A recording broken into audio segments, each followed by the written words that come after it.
Mi primer vínculo con el diseño creo que tiene que ver con los genes. Uno nace creativo o no nace creativo. Yo no tengo muchos talentos, pero sí soy un tipo creativo. Soy un tipo que no tiene memoria, por ejemplo. O sea, tengo muchas falencias en muchos campos, pero me considero un tipo razonablemente creativo y creo que el diseño era como la actividad obvia que yo debía desarrollar. Es el lugar donde yo me siento cómodo, me gusta generar cosas nuevas, me gusta a lo ya existente darle otra vuelta de rosca, así que creo que la creatividad fue lo que primero me vinculó con el diseño.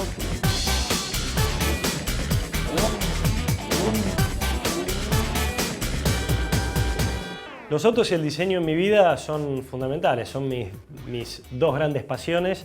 Me apasiona mucho el tema de la creatividad, todo lo que esté vinculado con algo creativo me gusta hacerlo y creo que el diseño es el mejor espacio como para desarrollarse, y si hay autos de por medio, muchísimo mejor. Si hay motos también, porque también me gustan, así que mi pasión por ambas cosas tiene que ver por un lado con la creatividad y otra de las cosas que siempre me gustaron, que fueron los autos, así que ese fanatismo me llevó a ser hoy diseñador de transporte, diseñador de autos.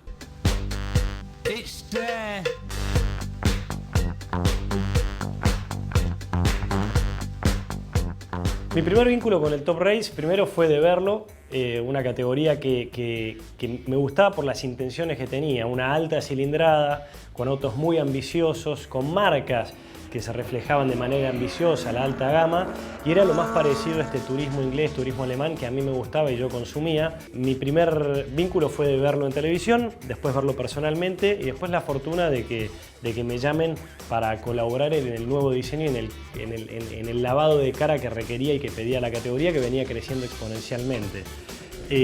Cuando llegué acá, que es donde estamos hoy en el Top Race, el brief, como se dice en diseño, que son, digamos, las directivas básicas, principales y conceptuales como para arrancar, era precisamente eso, transformar el Top Race en una categoría bien europea, con autos que tuvieran ese look europeo, y mi función fue en esa dirección. Así que el objetivo principal era ese, sin desatender las características funcionales del vehículo. El diseño tiene mucho que ver con la estética, pero tiene mucho que ver con la función también. Entonces hay que amalgamar ambas cosas y de ahí volcar a la calle un producto que sea muy lindo, pero que también sea más confortable y más veloz y más todo. Así que con pilotos como Edgardo Lavari, que desfilaba todo el tiempo acá por el Top Race, nos hemos sentado a almorzar y yo le preguntaba cuáles eran los problemas que tenían los autos, y cuestiones que iban surgiendo era, por ejemplo, el calor que acumulaba el habitáculo. Entonces se trabajó mucho en el parallama, que fue un trabajo más de ingeniería.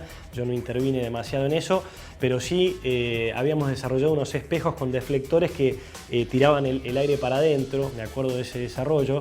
Y entonces refrescaba mucho más al piloto y le daban mayor autonomía. El piloto, cuando está cansado, que era lo que me contaba Edgardo, no es algo que yo sepa porque no soy piloto, realmente se hace complicado el calor y a lo largo de una carrera, sobre todo en el norte argentino, eso empieza a pesar, y sobre todo en pilotos, te quiero mucho Edgardo, pero los pilotos más grandes lo sufren más al calor y no aguantaban eso, así que se trabajó mucho desde el punto de vista funcional en eso.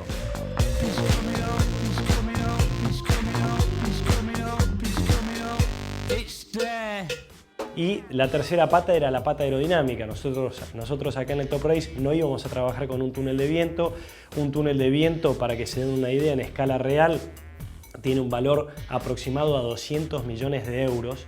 200 millones de euros, y es por eso que es imposible tener un túnel de viento acá en Argentina. Sí hay túneles en escala. Nosotros lo que hicimos en alguna oportunidad es llevar a la Facultad de Aedo, a la UTN de Aedo, que tiene un pequeño túnel armado de manera medio casera, pero hemos hecho algunos estudios ahí en maquetas en escala 1:5, y el trabajo aerodinámico era una zona muy compleja. Y lo que hice yo fue juntarme, aprovechando que tenía el viaje para cubrir el Salón de Ginebra, creo yo del año 2010, que fue esto, me junté con Horacio Pagani y le comenté que estaba desarrollando los Top Race, le comenté de la categoría que la conocía y le mostré algunos bocetos, y muy amablemente me llevó a la parte del stand donde están las oficinas, sacó una hoja de Pagani y me empezó a comentar algunas cosas de cargas aerodinámicas importantes. Trabajamos en el piso, que para él era fundamental. O sea, me dijo, no trabajes tanto la aerodinámica desde la parte de arriba de la carrocería, sino desde el piso. El piso trabaja mucho y realmente con los croquis que me hizo me solucionó bastante la vida, porque nos evitó tener que pasar por ese túnel de viento que, como les dije hace un rato, tiene un costo de 2 millones de euros aproximadamente.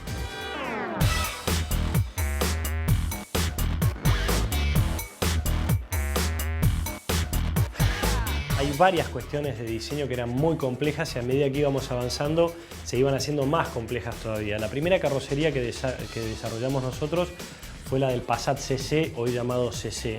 Así que comenzamos con esa carrocería para después desarrollar el resto. El objetivo era tener toda una parte baja, que es la que hoy tiene el Top Race, que la vemos en el lateral. Toda la parte baja de los autos es exactamente igual. Todos los equipos decían que su auto andaba menos en las rectas, por una cuestión de diferencia de trompas y diferencia de marcas, y lo que hicimos nosotros fue amalgamar todas las trompas. O sea, todas las trompas tenían que tener el mismo ángulo de inclinación. Obviamente comparten el parabrisas, así que ese no era un problema, pero sí el ángulo de la parrilla. Nosotros tenemos un Mercedes clase C que tiene una parrilla con una inclinación más o menos de este tipo, y tenemos un Passat CC con una inclinación mayor. Los dos tenían que tener la misma inclinación, y es por eso que se trabajó mucho en que no se notara eso, y que los pilotos no se quejaran más, y que los equipos no se quejaran más, que casualmente se quejaban cuando perdían, ¿no? Así que trabajamos mucho en las parrillas para que no se notara que ese ángulo era el mismo para todos, a diferencia de lo que sucede en la realidad. Y después se han trabajado muchísimas otras partes. Lo complejo era que en la vista lateral también, que como ustedes sabrán la estructura es común a todos los vehículos, la luneta trasera y el parabrisas también son comunes. Entonces, si mantenemos esa silueta lateral, ¿cómo hacer para que se lea un Passat CC, para que se lea un clase C de Mercedes-Benz y el resto de los otros que conocen de la categoría, con pocos elementos? Así que fue un desafío muy fuerte, y creo que lo logramos.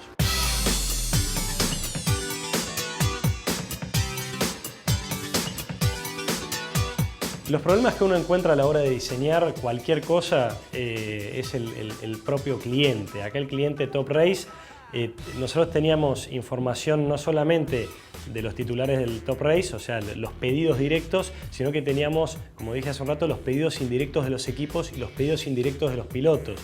Todo eso se hace un gran problema cuando uno tiene que diseñar un solo producto que no tiene otras alternativas.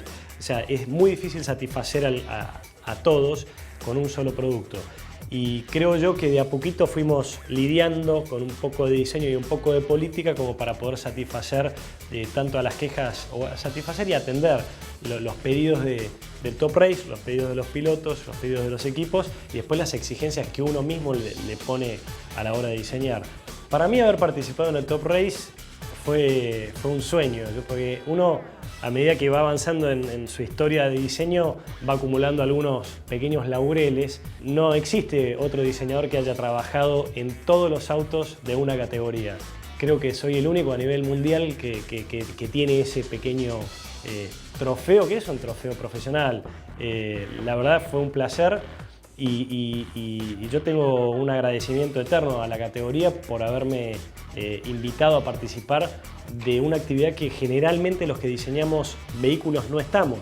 El rubro competición es el palo de los ingenieros, los diseñadores estamos medio relegados. Se pudo llegar a un producto con un diseño muy bueno y con características técnicas excelentes.